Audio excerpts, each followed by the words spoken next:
अस्सलामुअलैकुम, मेरा नाम है मोहम्मद हसन राजा और आप लोग देख रहे हैं व्यूज स्टडी विद हसन। आज हम बात करने जा रहे हैं CS 201 जो कि है इंट्रोडक्शन टू प्रोग्रामिंग के शॉर्ट लेक्चर नंबर 12 एंड 13 की। तो एज यू ऑल नो कि लास्ट वीडियो में हमने डिस्कस किया था अरे को, बेसिक अरेज को, अरेज के अंदर इनपुट एंड आउटपुट कैसे होती है, हमने इस चीज़ को डिस्कस लास्ट वीडियो में कर लिया हुआ है। जिसने मेरी लास्ट जो शॉर्ट लेक्चर सीरीज़ है उसको शुरू नहीं किया तो वो लेक्चर नंबर 1 से शुरू कर सकता है, सब तमाम बेसिक से एडवांस कंसेप्ट की तरफ आ सकता है। तो आज के लेक्चर की बात करें तो फर्स्ट ऑफ ऑल हम अरे मैनिपुलेशन के बारे में पढ़ने वाले हैं, जिनमें हम सिंगल डायमेंशनल तो पढ़ चुके हैं, मल्टी डायमेंशनल रेस के बारे में बात करेंगे कि मल्टी डायमेंशनल रेस क्या होती हैं। तो हम कंपाइलर की तरफ चलते हैं। Include iostream, then header file include करने के बाद you use namespace std and then you have int and main. तो फर्स्ट ऑफ ऑल आपने क्या करना है, आपने आज पढ़ना है अरे मैनिपुलेशंस और मल्टी डायमेंशनल अरेज को। अब मल्टी डायमेंशनल जैसे नेम सजेस्ट कर रहा है आपके पास, मैंने आपको लास्ट लेक्चर में पढ़ाया था अरे होती है, जैसे मैं लेता हूँ int A of certain elements कितने होने चाहिए, 10 10। तो ये एक अरे होती थी जिसको मैं कहता था सिंगल डायमेंशनल, क्या कहता था, सिंगल डायमेंशनल अरे। और इसके अंदर आप इनपुट कैसे करते होते थे, हम इसके अंदर इनपुट करते होते थे, मैं लेता था ए ऑफ 10 है मेरे पास, इसमें एलिमेंट्स मैंने स्टोर करनी, मैं कहता हूँ इक्वल टू, ये वाली ब्रैकेट्स आपने यूज़ कर ली हैं, करली वाली, इसमें आपने कर दिया पहले वाले में 1 2 फिर 3 फिर 4, जैसे आप सेट्स में वैल्यू देते हैं 5, समझ लें मैंने 10 मेमोरी लोकेशन दी लेकिन वैल्यूज़ में सिर्फ 5 स्टोर करना चाह रहा हूँ, मेरी मर्जी है मैं जितनी स्टोर करना चाहूँ, ज़्यादा नहीं कर सकता, कम कर सकता हूँ जो मैंने स्पेसिफाई किया है उससे। तो ये है हमारे पास इनपुट इन सिंगल डायमेंशन। अब देखो सिंगल डायमेंशन में तो बेसिक है, इनपुट आपकी इजी है, रेड डिक्लेयरिंग भी बहुत इजी है। अगर मैं मल्टी डायमेंशन की बात करूं तो उसमें आपके पास रोज और कॉलम स्पेसिफाई होते हैं। कैसे, मैं लिखता हूं int A R R of 2, दूसरी अरे जो है उसको मैं स्पेसिफाई कर लेता हूं कि उसकी रोज़ हैं हमारे पास 3 और साथ ही उसके कॉलम भी हमारे पास हैं 3। आपने इस चीज़ का ख्याल रखना है रोज़ और कॉलम को, ठीक है, एक स्पेसिफिक फॉर्मेट में देना है। देन रोज़ और कॉलम को स्पेसिफाइड करने के बाद आपने इक्वल टू में वैल्यू कैसे देनी है उसकी।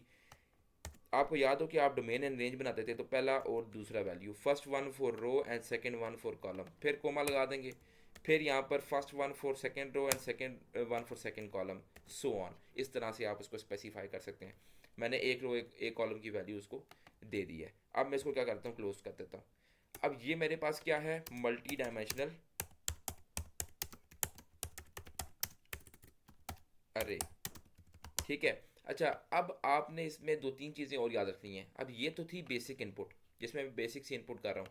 यहाँ पे मैंने क्या बता दिया आपको कि ये जो है आपकी, ये है रो और ये है आपके पास कॉलम, ये भी है रो, ये है आपके पास कॉलम। ये मैट्रिसेस वगैरह को प्रिंट करने के लिए यूज़ होते हैं। क्या है, use to print matrices, mainly वही है, मैट्रिसेस को प्रिंट करने के लिए, उनकी कैलकुलेशंस वगैरह करने के लिए यूज़ होते हैं मल्टी डायमेंशनल रेस। अब मल्टी डायमेंशनल रेस के बारे में देखिए हमने और क्या पढ़ना है, हम डॉक्यूमेंट की तरफ चलते हैं। तो आप देख सकते हैं फर्स्ट ऑफ ऑल मैंने लिखा है अरे मैनिपुलेशन, जिसमें आपने कह लिया कि अरे को वैल्यू असाइन करनी है, अरे को आउटपुट करना है, तो आप आउटपुट भी सिंपली इसकी देख सकते हैं कि आपने इंडेक्सेस को यूज़ करना है। हम बात करते हैं पॉइंटर्स की इसके बाद। अब देखें बेसिकली आपके पास पॉइंटर्स क्या होते हैं, कंपाइलर पे ही चलते हैं। तो पॉइंटर्स की बात करूं,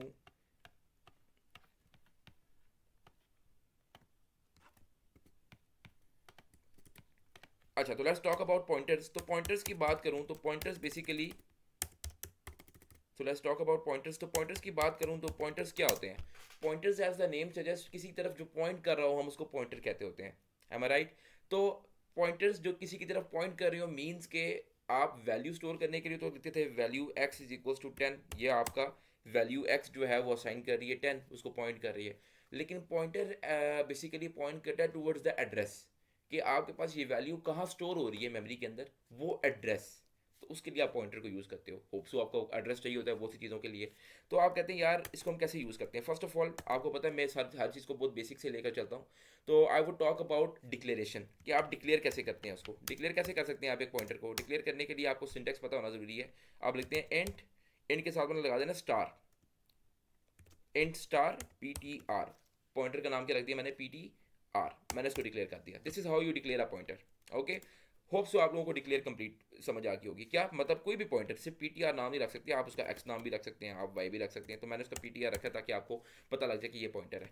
अच्छा, अब डिक्लेरेशन के बाद आपके पास आती है इनिशियलाइजेशन, कि उसको कोई भी वैल्यू असाइन करें आप। तो आपको एक और बात का पता होना बेहद ज़रूरी है, और वो ये है कि इनिशियलाइजेशन में आप कभी भी इसको वैल्यू स्टोर नहीं करवा सकते, आपको इसको एड्रेस स्टोर करवाना है। अब एड्रेस स्टोर करवाने के लिए बच्चे पूछते हैं कि व्हाट वुड वी यूज़, तो आप यूज़ करेंगे इसके लिए एड्रेस ऑपरेटर। एम्परसेंड साइन का पता है ना आप लोगों को, तो आपने यहाँ पर एम्परसेंड साइन जो है, जो कि शिफ्ट 7 से आपने ले आना है, ये एम्परसेंड साइन जो है इसको आप यूज़ करते हो एज एन एड्रेस ऑपरेटर। ये आपने ऑब्जेक्टिव के लिए भी याद कर लेना है। अब ये एम्परसेंड साइन क्या करता है, एम्परसेंड साइन जो है वो उस चीज़ का जो एड्रेस है वो आपके पास मेमोरी में स्टोर करवा देता है। अच्छा, तो एड्रेस ऑपरेटर जो है आपके पास यूज होता है टू स्पेसिफाई द एड्रेस। अब इसका मतलब क्या है कि अगर मैं यहाँ पर एक वैल्यू आउटपुट कराना चाहूँ, मैं कहता हूँ यार पीटीआर को मैं क्या वैल्यू इनिशियलाइज करूँ, मैं इनिशियलाइज करता हूँ कि मेरे पास फर्स्ट ऑफ ऑल ऊपर एक और वैल्यू है एक्स, एंड एक्स, उसकी वैल्यू इक्वल है 10 के। अब मैं यहाँ पर क्या करूँगा कि पीटीआर जो मैंने पॉइंटर लिया है ये एक्स की तरह है, मतलब इसमें कोई वैल्यू अभी तक स्टोर नहीं हुई, सिर्फ डिक्लेयर हुआ है। अब आपने वैल्यू स्टोर करनी है तो आपने क्या करना है, आपने कहा जी आपके पास जो पीटीआर है वो किसके इक्वल है, आपके पास एक्स के इक्वल है। अब एक्स की क्या वैल्यू है 10, लेकिन जब आप इसको आउटपुट करोगे तो ये उसको क्या स्टोर करेगा, उसका एड्रेस स्टोर करेगा।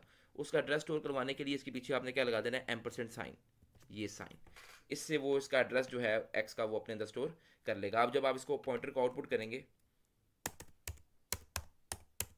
आउटपुट करते हैं तो C out less than P T R, और इसको आप ज़रा रन करते हैं F9 से, आपने इसको कंपाइल किया, कंपाइल एंड सेव करके हम इसको रन करते हैं।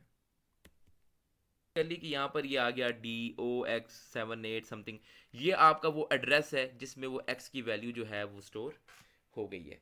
तो this is how you can use pointers for storing address. आपसे पॉइंटर्स की डिक्लेरेशन के बारे में बहुत से क्वेश्चंस पूछे जाते हैं, बहुत ही इंपॉर्टेंट टॉपिक है ये पेपर्स के लिए। उसके साथ साथ पॉइंटर्स की डिक्लेरेशन के बाद इनिशियलाइजेशन कि इसमें एड्रेस ऑपरेटर कहाँ यूज़ होता है, कैसे यूज़ होता है, एंड देन उसकी आउटपुट।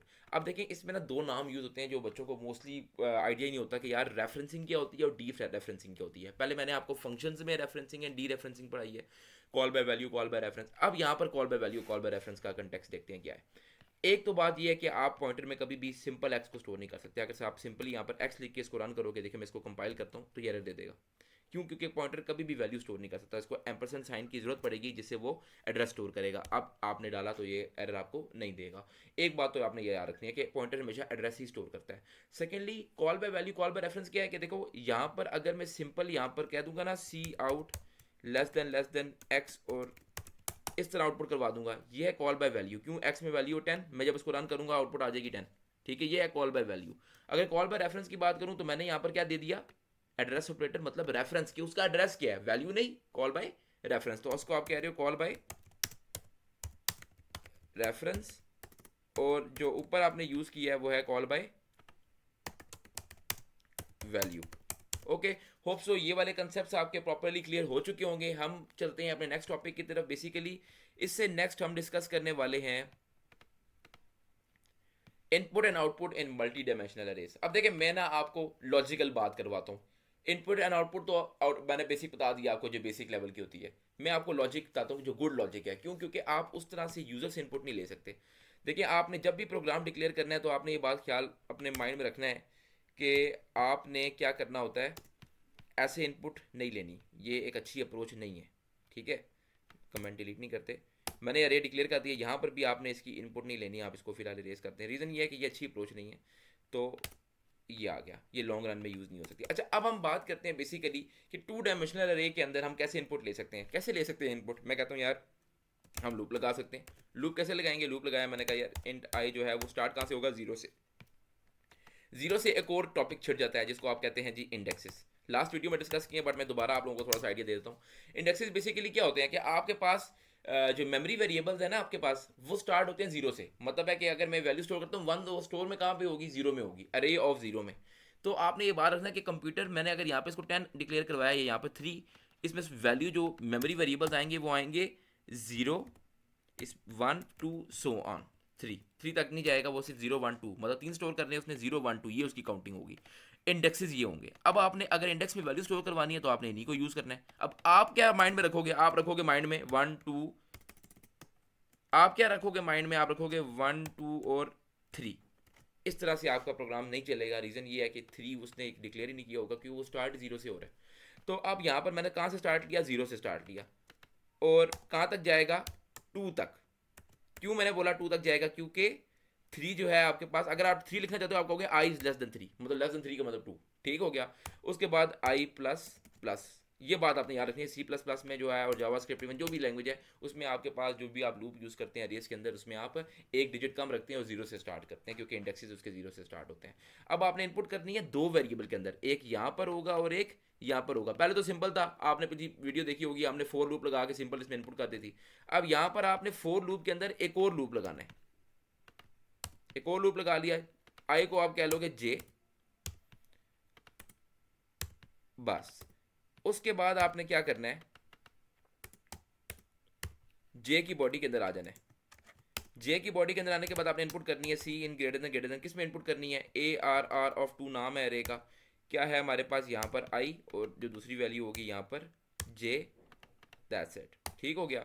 अब हम इसकी बॉडी को क्लोज कर दिया, ये बॉडी क्लोज होगी फोर की हमारे पास। इस तरह से आप क्या यूज कर सकते हैं, using loops for multi dimension input. ठीक है। अब मल्टी डायमेंशन अरे में इनपुट होगी, इसी तरह से आप आउटपुट भी कर सकते हैं। आउटपुट कैसे कैसे करना है, यहीं से इसको कॉपी करोगे आप और नीचे आके इसको यहाँ से पेस्ट किया, कॉपी करना है और आउटपुट देनी है, तो यहाँ पे क्या कर दोगे, सी आउट, और यहाँ पर आ जाएगा आपके पास लेस देन और दैट्स इट। यहाँ पर आपने लगा देना है एंडर। ठीक हो गया। अच्छा, अब आपने एक बात याद रखनी है कि आपने यहाँ पर जो इनपुट लेनी है, इनपुट में आपने इसको बताना है, कोई कमांड देनी है ताकि यूज़र को पता लगे उसने क्या इनपुट करना है। आपने कहा जी सी आउट एंटर वैल्यूज़ इन अरे, ठीक है। और यहाँ पर आपके पास आ जाएगा द वैल्यूज़ ऑफ अरे आर, ठीक है। और अब आप इसको रन करके, होप सो आज का लेक्चर जो है वो आप लोगों के लिए इन्फॉर्मेटिव रहा होगा। आप लोगों को अरेज, पॉइंटर्स एंड जितने भी इनपुट आउटपुट के कंसेप्ट हैं बेसिक, वो आप लोगों को समझ आ चुके होंगे। हम मिलते हैं आपको इंशाल्लाह ताला नेक्स्ट वीडियो में। ख्याल रखिए अपना, subscribe and like the channel. खुदा हाफिज़।